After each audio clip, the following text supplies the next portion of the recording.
So, after years and years and years of speculating and hoping and all of that, we James Bond fans can finally go about goddamn time.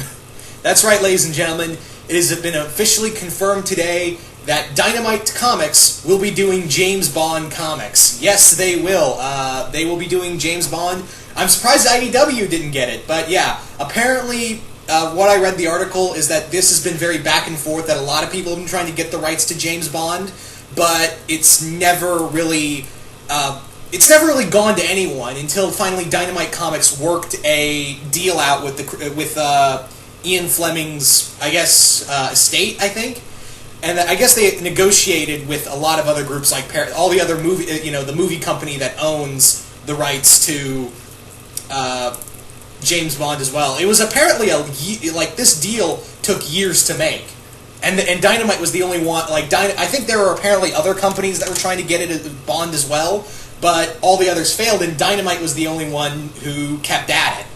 So good on you, Dynamite. You're steadily becoming one of my favorite independent companies. You're right behind Image and IDW. You're at third place, but I think this might get you up to second place, possibly. But yeah, Dynamite's at number 3, Image at number 2, and IDW still reigning as my favorite independent company, and probably my favorite comic book company as well. But I digress. So let's talk about James Bond. Now, yes, Dynamite will start doing these in 2015, in spring, actually, 2015. So yeah, we're only months away from getting Bond comics. And I don't think they said they're going to have a writer, but they're going to do ongoing series, they're going to do digital comics, they're going to do graphic novels, they're going to pull out everything for James Bond. They're going to pull out everything for a James Bond comic. Now, I don't know if we'll get James Bond crossovers, mind you. I don't think we'll be getting that. I think what the deal might have transpired is that it may have been like a deal with something along the lines of Toho with IDW, where Toho forbid IDW from doing crossovers with any IDW titles. That was kind of one of their deals, and because Toho is very protective of their title. But I think that might be the same thing with James Bond. So I don't think we'll be seeing James Bond versus James Bond Captain America crossover anytime soon. That'd be awesome, but I don't think we'll see James Bond versus Army of Darkness as well. I don't think we'll be getting that either. But, you know what, that's a minor thing to pay for when you get the awesomeness of James Bond, because let's face it, James Bond easily works as a comic book series. I think it definitely works as a comic book series, depending on what writers. I personally would like to see, again, I don't think they've announced any writers yet, because they said that there's going to be multiple comics as well as graphic novels coming out coming out in the coming years. The coming year.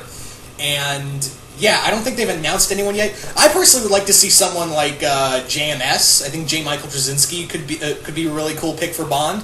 I think also the likes of Peter David. I think get Rick Remender on Bond, actually. Yeah, get Rick Remender on a James Bond book. I think that would be fucking epic. If they can get Rick Remender to do something outside of Marvel and Image, I think it would be awesome to see Remender do something with James Bond.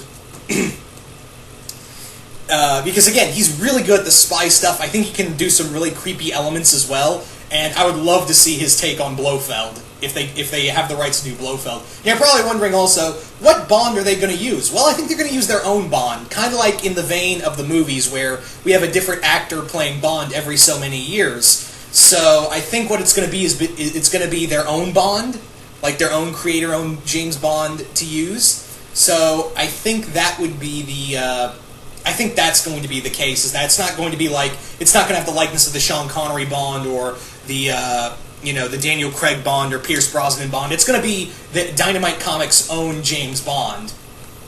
And they're, Dynamite is getting up there. They're getting a lot of rights to a lot of stuff. They recently got also Shaft. Yeah, they're doing a Shaft comic. Fuck yeah. I think they're also doing, they still have the rights to, like, Battle of the Planets, and they have the rights to Voltron, they have the rights to several titles. So, I'm still shocked they managed to get Bond out of everyone else. Because I'd imagine, again, that a lot of a lot of comic book companies were probably fighting each other to get the rights to Bond, but no one could reach a deal. It was only Dynamite Comics that do it, so good on you, Dynamite. Also, this means we can see Alex Ross do his take on Bond in a Bond. I'd love to see Alex Ross do like an artist rendition of James Bond. I think that would be fucking epic. But you guys, I am more than ecstatic for finally getting James Bond comics, because let's face it, we've all wanted this. I'm pretty sure if you're a James Bond fan, and I'm also talking to you, Zazubar and Tori GNR1. Hey, Dan, Bill, I can't wait to see your reaction to all this. Talking to you two, specifically Dan and Bill. I want to hear your reactions to this, because I know you're watching this video. But yeah, you guys tell me, what do you guys think of Dynamite finally getting the rights to do a James Bond comic? Do you guys like the idea? Do you guys hate the idea? And what kind of stories would you like to see done with James Bond? Not as a crossover, but like what kind of stories, and also what kind of writers and artists would you like to see on this title? I'm really curious to know that most of all. But so yeah, once again, I hope you guys enjoyed this, and I'll see you guys later.